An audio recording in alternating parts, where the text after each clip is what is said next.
And welcome back to the Off the Clock Show with myself, Shawn Gervais from OrbisX, joined by co-host Marty, Mr. Marshall. That's right, with Pints of Polishing Podcast, as well as hyperClean car care products, and the founder and creator of Ceramic Snow, which is absolutely awesome. You should check it out because even though it's summertime, it's nice when it snows.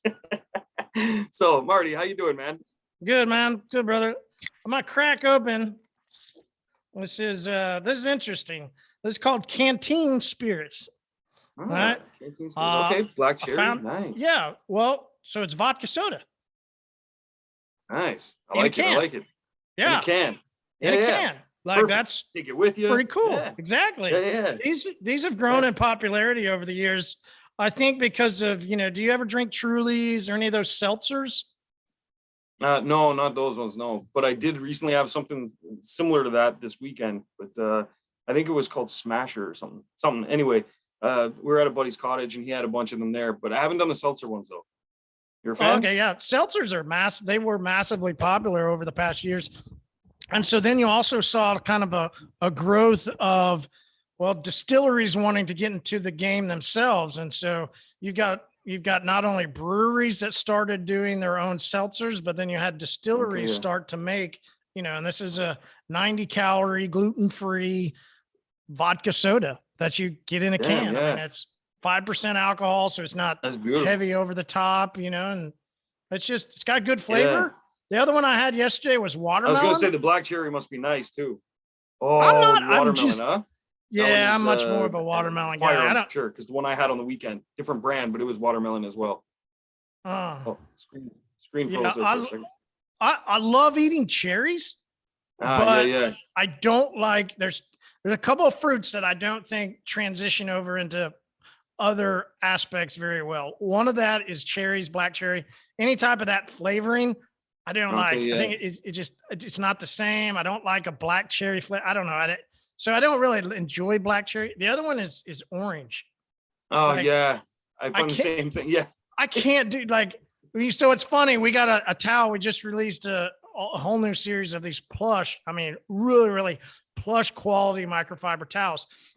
And one of them is a drying towel. We didn't go with the name. I know we joked about it, right? Big Johnson. So we don't have the Big Johnson. That one called the Big Chug. And so maybe wildly inappropriate, but we were on a Zoom call with a company that does branding, right? So they're going to and we're going to make some shirts, some cool swag. We got all this stuff. And I go, hey, just curious, what do you think about the idea of Big Johnson t-shirt, with our new Big Johnson towel? And there was a couple of ladies in the room and it was just like, maybe but everybody needs a Big Johnson. Maybe not a good joke, but I thought it was funny, Yeah. And I still think it would have went over well, but I don't know. I don't think so. I don't think it would. The Big Chug is fine. It's good. But so one of those towels is called the Orange Crush, and but we spelled it with a K. I just never could drink orange sodas, orange pops. I mean, I can do orange juice, but that's true. If it's like it's got to be true, right? It's got to be a true. But anything Sunny D, or something that has that like fictitious orange flavor to it. It's not the same. They chemically haven't perfected that. That's for sure. I agree. But I got one today. It's from Canada actually. Saison Leaf. Canada. Yeah, I know, right? Yeah, they're considering changing the anthem, but anyway, that's a whole nother. Yeah, and they're changing the flag or something. Ever since the convoy, they want to do something because now they say when you see the Canadian flag, you think of the convoy, but I don't think that's true. I think why change your, anyway, hopefully they don't, but we'll see. So this one, Saison Leaf from Quebec. But the thing I like the description. I like descriptions of things like the drinks and stuff, So one, screen froze up there. Oh, it's back on. So this light refreshing saison, I don't know why they put that back in French, but evokes the spirit and determination of a generation of pioneers. So I was like, oh, I like that, man. So anyway, it was a friend of mine we had over the weekend. They brought over some and they left this one behind, but I saw them drinking it. So I have no idea what this is going to taste like. It's probably horrible. Actually, not bad. Refreshing. I don't know. It's a light beer though. For Canadian standards, very light, 4%. Usually our beers are like, 10, 14. And this is where I've heard that word so many times. That's one of those things I always forget what it means. But I think a saison, doesn't it mean just season? Like something they just come out with seasonally? Yeah, seasonally, yeah. And then the leap part is like free. So it's like you're like liberated kind of. So it's like free season. I don't know. And then they've got a picture of, Jesus, this is probably so wrong. They've got a picture of what looks like a French settler standing next to a Native American. I don't know. Whoa. And then a guitar, and then a guitar and a peace sign. Oh boy, here. Let me see. Yeah.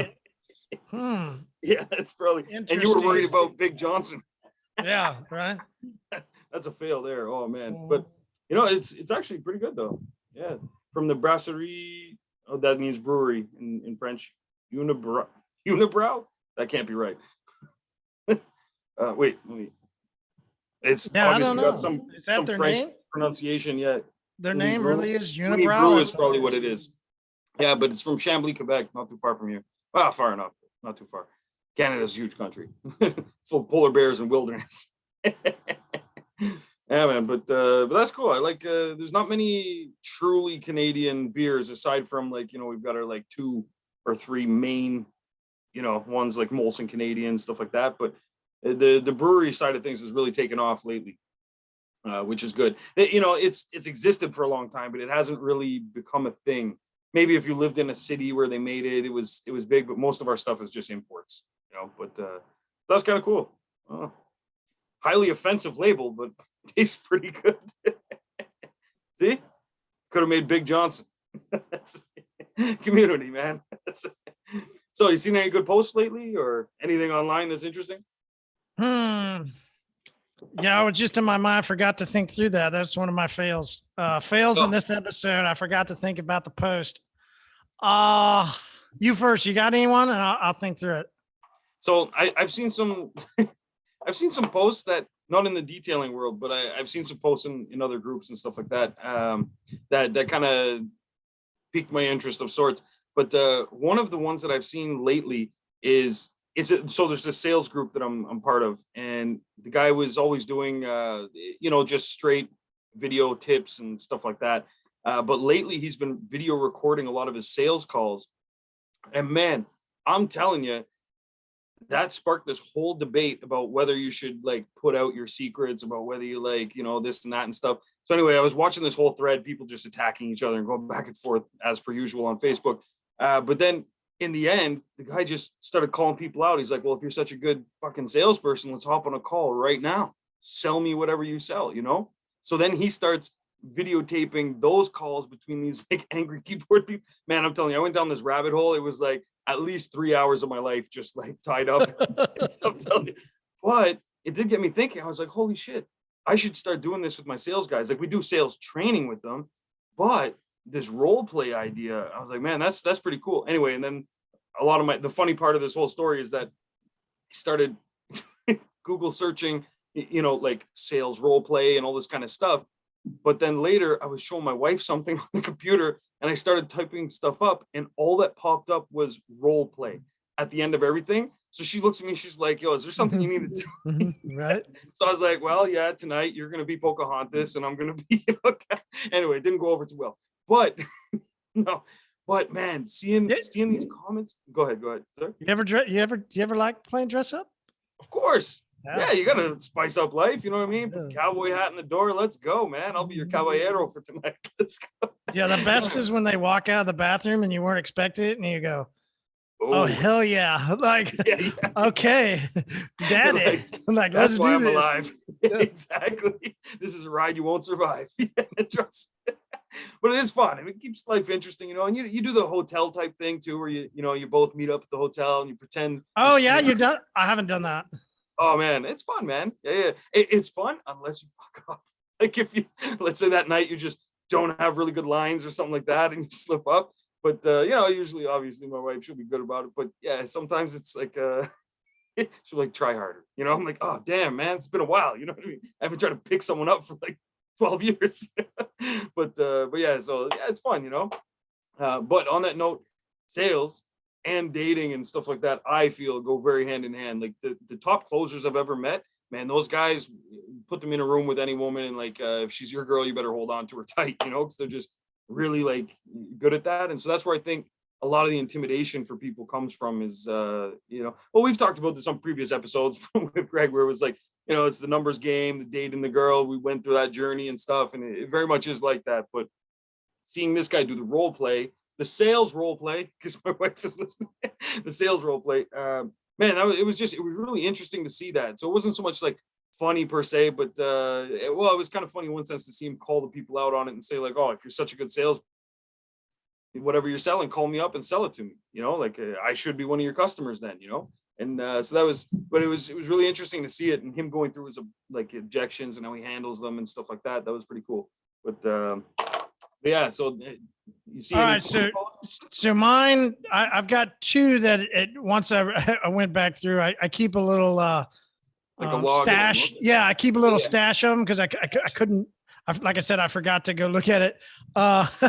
So the number one is actually from a little bit ago, and it's a video from Joe Rogan, and it's of a praying mantis just gnawing down on the end of a wasp. Jesus. And it's holding the wasp with its grappers. The wasp's head is on one side, and then it's just casually just sitting there going, just chawing down on where the stinger is, just eating. Holy. While the wasp is still alive, just like suffering for life, going, like just sitting there gnawing down. And that's crazy. Yeah. And Joe's comments sort of like, he finds interesting. What I also find interesting is the wildness of nature, that it's so unrelentless. Oh, like, man. Yeah. It's brutal out there, man. Yeah. Yeah. It's just like, imagine that it's just eating him half alive. Like if we did that to another human, it'd be like, whoa, you'd be like, you're nuts. Or even another animal, if you just started eating it while it's alive, like that's, like eating half of its body and stuff, we'd be like, man, lock that guy up. He's nuts, But but it's also just like it kind of not only that, but it put in perspective of just life in general, I think, right? Like, yeah, I love it. The big picture of the world is there's so many things that can be alive. There's so many things that you can create, and it's the beauty of our world is you literally, there's no limit, create really anything. Like I found the other day, which was wild. I don't know if I shared it on here, but I think I shared it on another episode. Like I found this tomato plant that literally, after we came back from our vacation, literally had somehow, either was it from a bird dropped, or, the seed, it had pooped out the seed, or, I don't know. It just, this random tomato vine in the back corner. We have no idea why is there. It's just in the yard. And it was like, well, that's I didn't plant that. The beauty of this world, that you can just create things, and things can just be birthed. And so I took it, and I've got it in a pot. We're trying to go, it's that's suffered amazing, through. Man. It's, it's got caterpillars trying to eat it. I've gotten them off. Now I think it's the heat. Like, I mean, it's battling, right? Yeah. So many things trying to kill it. Slugging it out to stay alive. And I'm doing everything I can to keep it alive. And it's just like, man, like it really put in perspective. And I go back and look at it every once in a while, just like the brutality of just munching away, and we're all going to die. Right. Like, I mean, that's the part of it that brings into perspective. It's like, we can create so many things, and that's what makes life so much fun. At the end of it, it's brutal. And we'll all go through a time where it's over. And when it's over, the end. Nobody will ever, people, my kids barely even remember their grandpa anymore, and that's been 3 years. So, what does it mean that when we're done? I mean, it means you're done. Really, the few people that will remember you years down the road, months down the road, that's the way life is. And we're only here for a short while, and that's why you got to make every moment count as much as possible. Absolutely. And that's where closing your doors and going for a hike isn't an option for me with my business. So it's I would never take those kind of recommendations. I would just keep slugging away, and I'll be that tomato plant that appears in the backyard somewhere, and you're like, how the hell did that get here? And you just do it, you execute. So that's where I know a lot of people that are kind of spinning their wheels in life or in business. And I know a lot of people that make lists, really good at making lists, but doing anything on them. And I always tell them, I'm like, listen, man, life is just passing you by.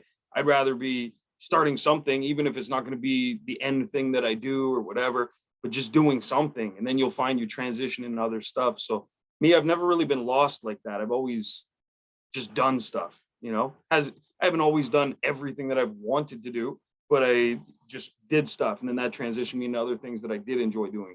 Yeah, you mentioned that about spinning your wheels. It's interesting. I heard somebody else say the other day, I listen to different podcasts. I listen to different things throughout my day, audio books, a lot of different stuff. And there was a guy that was talking about it. Like, he didn't plan out anything. He's like, yeah, I just, this kind of happened and this happened. Like, I didn't plan for this to happen. It just happened.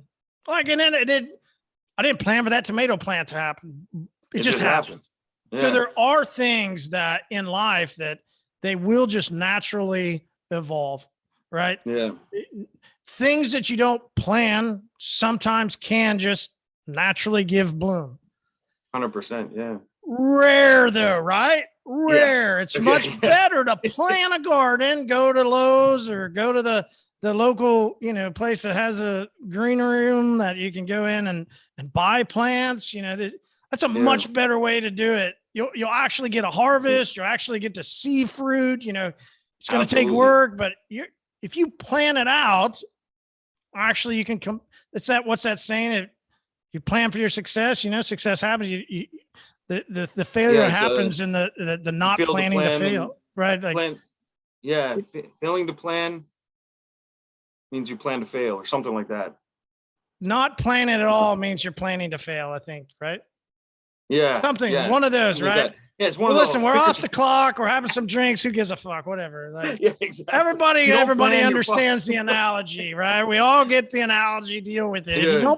You don't plan things out like, I get it. Some things could randomly happen, but do you really ever get much produce out of it? No. I mean, there's a lot of 100%. Life that you need to plan out. You need to be strategic. And you mentioned that people are spinning their wheels. Listen, that word economy it seems to be the hot button now. Suddenly, right? Suddenly there's people that are going, oh no, economy. Yeah. Although I seem to remember us talking about this 8-9 months ago, like, guys, you should get your shit together. This is what's coming down the pipeline. And then now I'm seeing the same thing. That's why I've been kind of avoiding some of the groups, because all that's in there is people that are surprised, like this, just like jumped up on them and then asking what to do next. And I'm like, fuck, if you're asking what to do next now, that means you didn't plan anything months ago when you should have seen, like, the minute things started closing down and this and that. Business was booming for a lot of detailers, true, but you had to understand that was an outlier. That wasn't going to continue just like that, where people are just throwing away free money like that. So that's where we took a lot of steps at our shop to plan things out and make sure that, we were ready for when things kind of normalized, and even worse, when things kind of took a decline, so we ramped up efforts. It's the exact reason why I planned in 16, 17, 18, knowing as the more I listened to people, the more I could understand that the frothy economy there was never going to survive long term, right? You got plenty of economists. You don't have to study economy to just listen to a couple economists and go, okay, things are up right now, but then they go, but it never stays up all the time. We'll do for a downfall. Cool. 100%. I literally then began to plan for what do I need to have inside of products so that when detailers hit the skids, when the economy begins to fall down, when they can't get these $2,500 packages, what $299 package, what $499 package, what $899 package could they sell so that they will actually do well in a tough time? Because here's where people don't really want to understand is in tough times, right? I've used this analogy before. Easy times make weak people. Weak people make tough times. Tough times make tough people. I like that. Inside of the tough times, Yeah. It's throughout history. Every time there's rough times in the economy, there's people that fall and there's people that explode.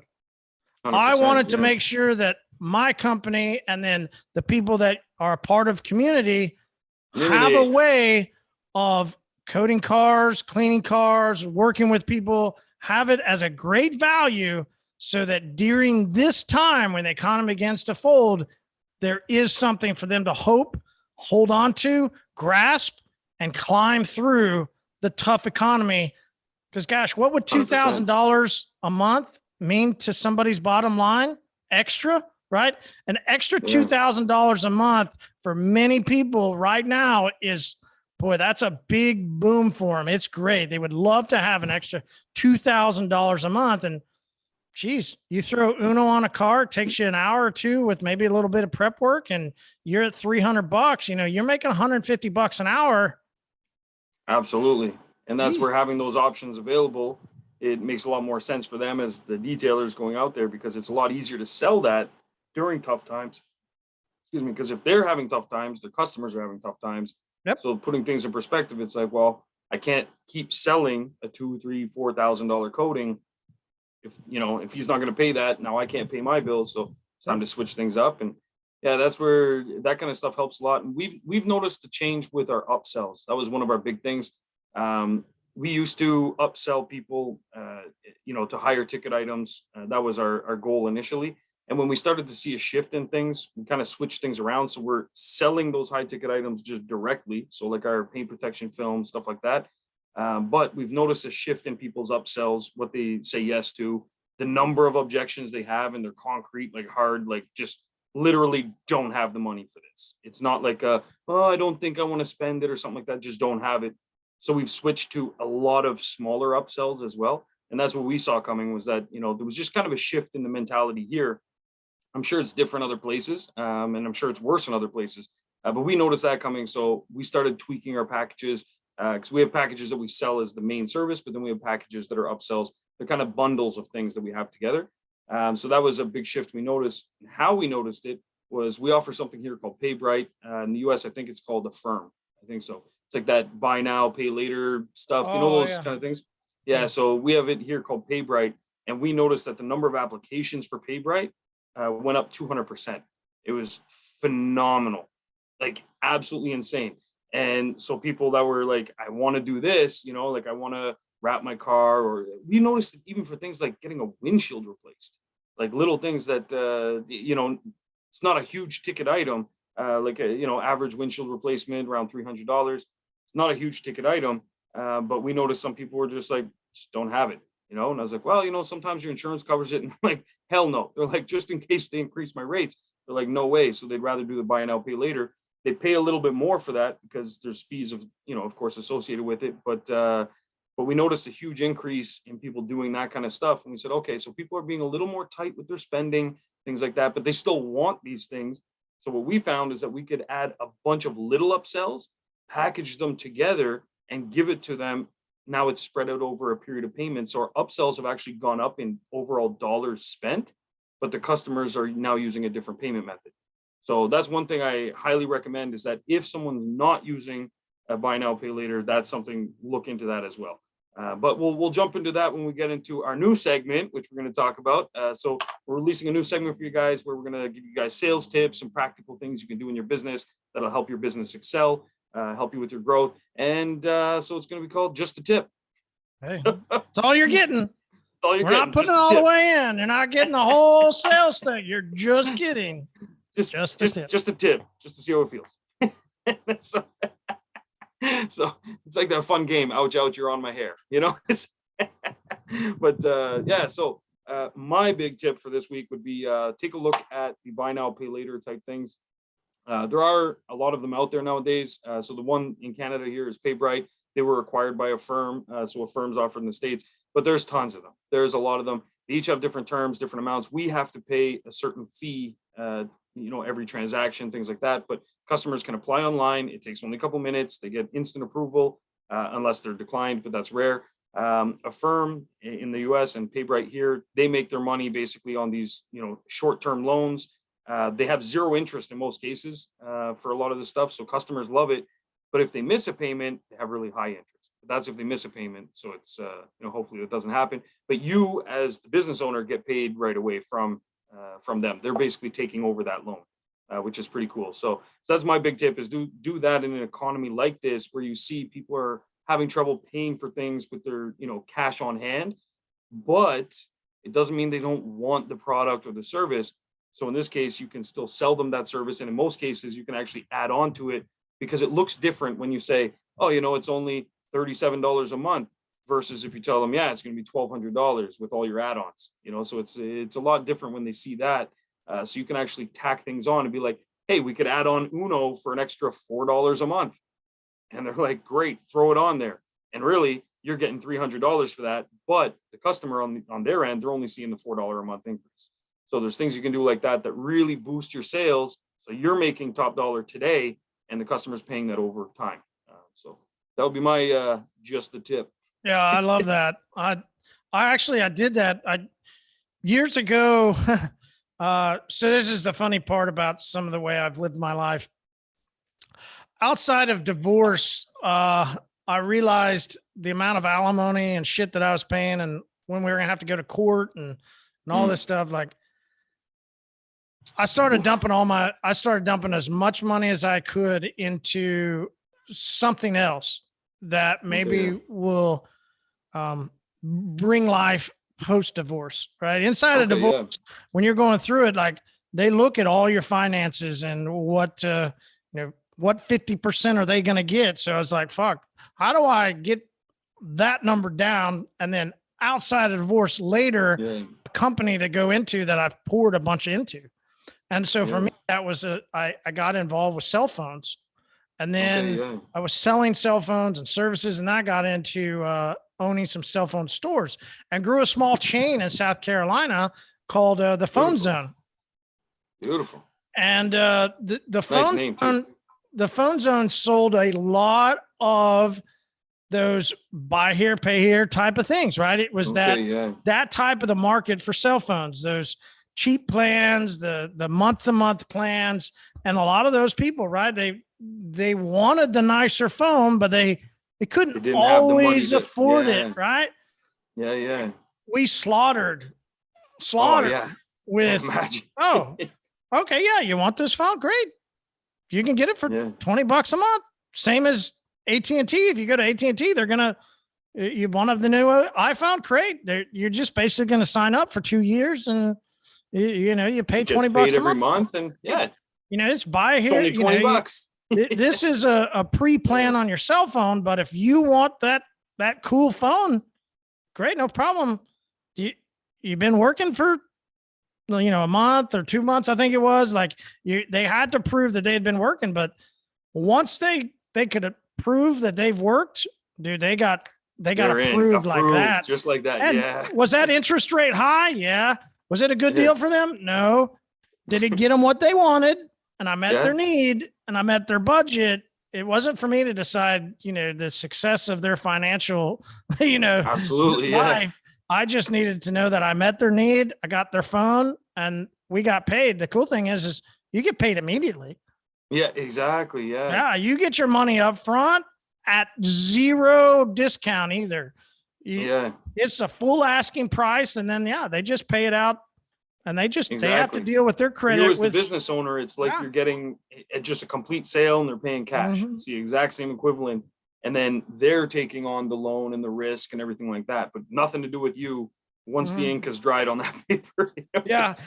End of that business for me was when I realized and began to continue to dive in and found my partner not putting that money that we were getting into our bank account. So it was wildly successful. And then he began to, take some cream off the top. And that's when I bowed out of the partnership. Jeez, that's crazy. Oh man, but good on you to catch it, and good on you to bow out. Oh hell yeah. Yeah, you can't work with someone like that. Absolutely. No, I did all of our books, and I mostly did it while I was sitting at gymnastics practice. So the girls were out doing gymnastics for hours, and I sat there on my laptop doing our books. So doing the books. I'm going to catch it. Like, Yeah, hey man, exactly. where's this? Yeah. Hey man, where's this? Like, Yeah. Oh, I don't know. It kind of disappeared. Yeah, no, nothing disappears. But man, thanks for sharing your experience with that too, because I've talked to a lot of guys before. Some of them had never heard of these kind of programs, and some of them just said, no, I don't bother with that. My customers pay by credit card and stuff like that, and whatever, which is true for a lot of cases. But I've been pushing the buy now, pay later stuff for a long time. We signed up for it in our 4th month of opening our shop because I realized it was like, but it's funny. We have a similar, cell phone story too. So my business partner in the auto shop, he has a cell phone store as well. And that's where I first came across this. And I was like, geez, why don't we just do this for the auto shop as well? Like, we want to sell high ticket stuff. A lot of people don't have, $4,000 if they want to, get this done to their car, that done to their car. So if we spread it out in payments without taking the risk, we get paid today. I mean, we don't lose at all. It's perfect. Excuse me. So we put that into process, but we never pushed it as hard as the last, I'd say, 6 or 7 months. We pushed it, but here and there, but there just didn't seem to be a need because we were meeting all our sales targets with people, just putting stuff on credit card or whatever the case may be. But we've definitely noticed a change where a lot of people aren't using their cards as much. And I think it's because a lot of them are maxed out. So I think that a lot of them are maxed out and they're just, struggling that way. But we've seen a shift where people still want something done. And, a lot of that falls on my sales guys. They've got to be good at, convincing them. And I say sales guys, everyone that works at Auto World, they're all in sales. Like, even if you're cleaning a car, you're talking to a customer, you're selling. Like, it's period. It's just part of the sales process. So anytime they're doing an upsell or they're doing the walk around with the car, they're like, oh, we always do this thing. We have just a tip number 2. So we have, so when we're walking around the car, we always try and compliment the person as well as the car. That's a big thing. Always compliment the car, even if it's an old beater or whatever. Find something you can compliment, like, oh man, my cousin had one of these. Even if it, maybe your cousin didn't have the exact same car, but let's say it's a Toyota, but your cousin had a Honda. You can still relate and be like, my cousin had a car like this and it was super reliable. That's what you can say when the car is really, old and falling down. Super reliable, cheap on gas, or all these kinds of things. Compliment the car, compliment them in some way, like, oh, you've got a really nice smile, or, oh, you're so friendly, oh, yeah, really sharp suit, whatever the case may be. We always do that, and then we hit them with the upsell stuff. So we get them feeling good, and then we hit them with the upsell stuff. So you come across as a nice person, hopefully you are, and then you hit them with the upsell. But just the tip for that side is we usually do this thing that I call the wrong product. So usually we'll say like, oh, I was gonna recommend this one, but after speaking with you, I can see you're someone that values quality over the cheapest price, and so I actually think this is a better fit for you. And that's what we always lead with. So we take something that's costing a little bit less, but still we're okay if we sell that as an upsell. I see your wheels turning. So yeah, it's actually that's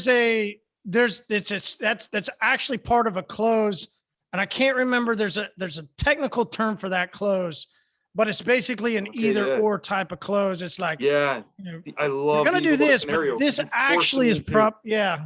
Mm-hmm. Yeah, see, because when you do that, you're pushing the higher end product, but then if they're like, no, that one's too expensive for something, be like, okay, no worries. I can see price is probably more of a concern. So that's why I do have this other option. So it's not a yes or no, it's a this one or that one.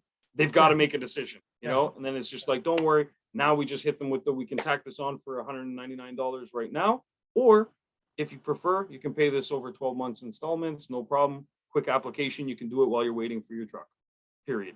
And then we move on. But so that's, I really like the wrong product one. So that's the other, just the tip. But the first one, primary one being get yourself set up with a buy now, pay later system of some kind. And then you basically get paid today without assuming any of the risk. So you can upsell more, charge more, do whatever you need to do. You're getting paid today and the customer pays over a period of time.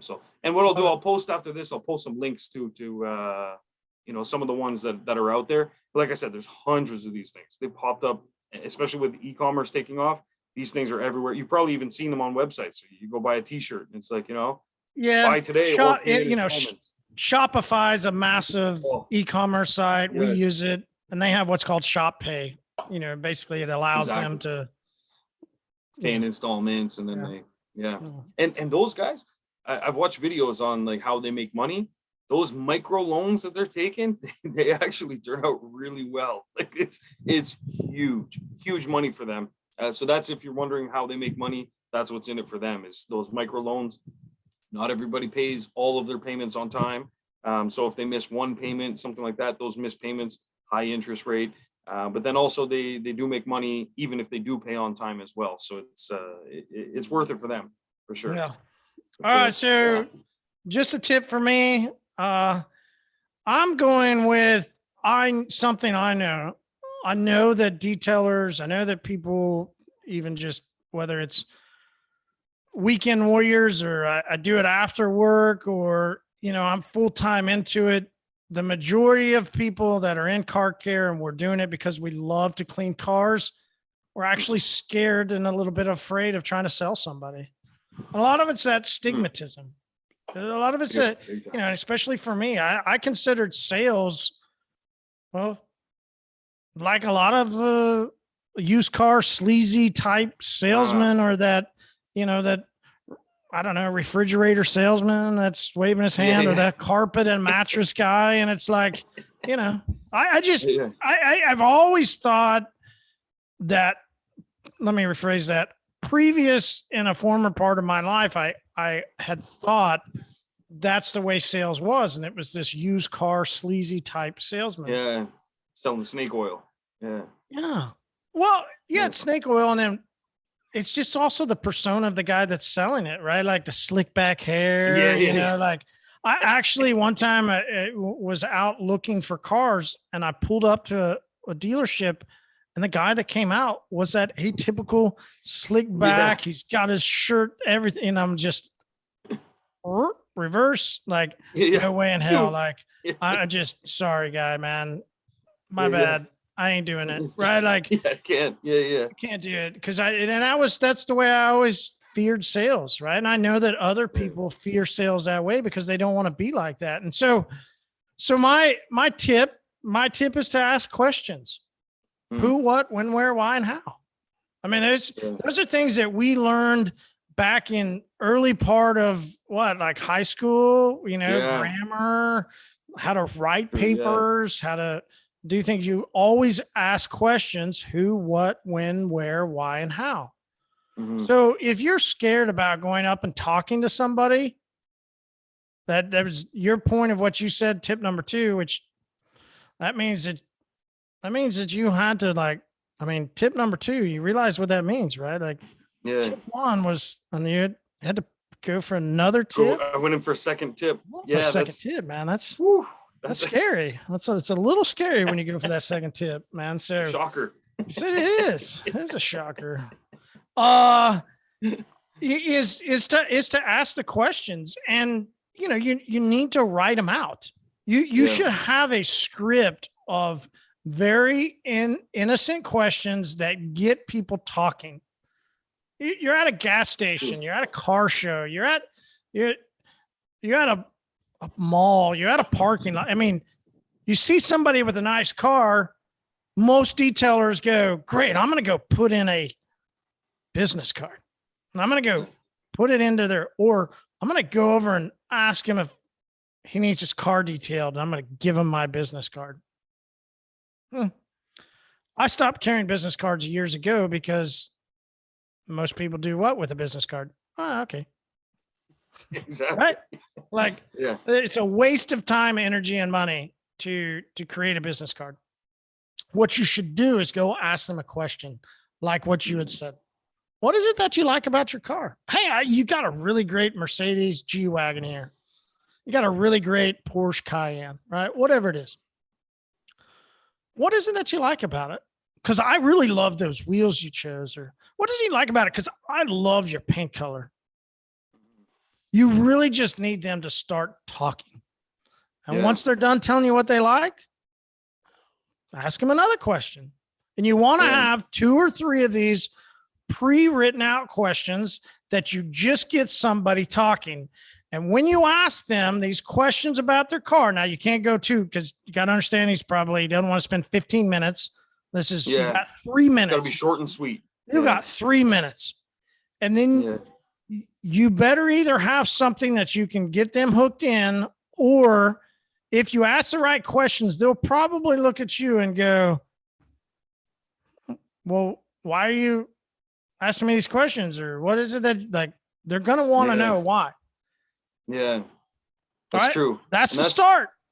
And we can't keep going because this was just the tip. Just the tip. That's right. So, just the tip. Ask some who, what, when, where, why, and how questions to get somebody talking. If you're too shy to ask somebody what they like about your car, go work for somebody then, because you can't really have to doing be sales and grow. You'll never grow. You'll never survive. If you're spinning your wheels right now, go work for somebody because you just enjoy cleaning the car, and that's 100% okay. Yeah, absolutely, 100%. And you can still make a ton of money working for someone else too. You can make great money. You can be happy in life because you're doing what you enjoy every day. There's few people in life, very few people in life that actually wake up every day and enjoy doing what they're doing. So if you enjoy cleaning cars and that what fulfills you, go get a job cleaning cars. Don't worry about it. You'll be happy forever. Yeah, you'll be hired forever. There's plenty of places that would love to have somebody come in that just enjoyed cleaning cars and that's all they were concerned about. Go do it. And that you go, well, I won't make enough money. That's between you and them. That's you got to prove to them that you enjoy it and that you're great at it. You'll make money. 100%. If you go, I can't do that, then you've got to learn to do sales. You have to get 100%. outside of your box. You have to go ask questions. That's going to be the way that you start your sales process. Just ask them a who, what, when, where, why question, have them written down. And that's the entry part of your sales funnel, right? Like, yeah, it's true. Those icebreaker questions are crucial, absolutely crucial. And your goal is to try and narrow them down, I would say, to some sort of problem or issue that they're having to some degree. And it doesn't have to present itself like, oh yeah, I hate when this specific thing happens. It could be as simple as like, oh yeah, I love my G-Wagon, but the dogs make a mess of the back seat, or, oh, it's great because we have space for the dogs. Even the fact that they mention that, I'm like, geez, how do you deal with the pet hair? That's my next question, and then it just transitions into that. And then if he's like, oh, I just vacuum it up, it's not that bad, or they're hypoallergenic. Okay, great. I move on to another icebreaker question, like, oh, what do you do with your G-Wagon on the weekend? Is it strictly like in the city, or do you guys take it off road or whatever? I'm trying to narrow him down a path to something I can help him with, right? But not coming across too salesy. You just right out the jump, like no foreplay. Hey, listen, you want your car clean? The guy, he's going to be like, let's beat it, buddy. And he's jumping in his truck and he's gone. You have to kind of, just massage it a little and work your way into it. And I think that's what Marty was getting to with just the tip. Just one tip though, just the tip. That's it. Yeah, no more. Oh, Marty, listen, always a pleasure, man. I appreciate you. This was a great first start to our Just the Tips segment and series. Looking forward to dropping more, to giving more tips. Oh my God, sorry, I can't stop laughing. The name. See, right there with the huge Johnson, we have to make a towel to give out with the Just the Tip segment. That's what we got to do. It'll be because with that big edition. Johnson, man, that's all you can put in. It's just a tip. Yeah, just the tip. Yeah, exactly. Anything else, and you'll be in a wheelchair. Yeah. Oh boy, that's a visual. But all right, listen, thanks, Marty. I'll see you next week. Same time, same place. Thank you guys for tuning in. We'll talk soon. See you, buddy. See you, man.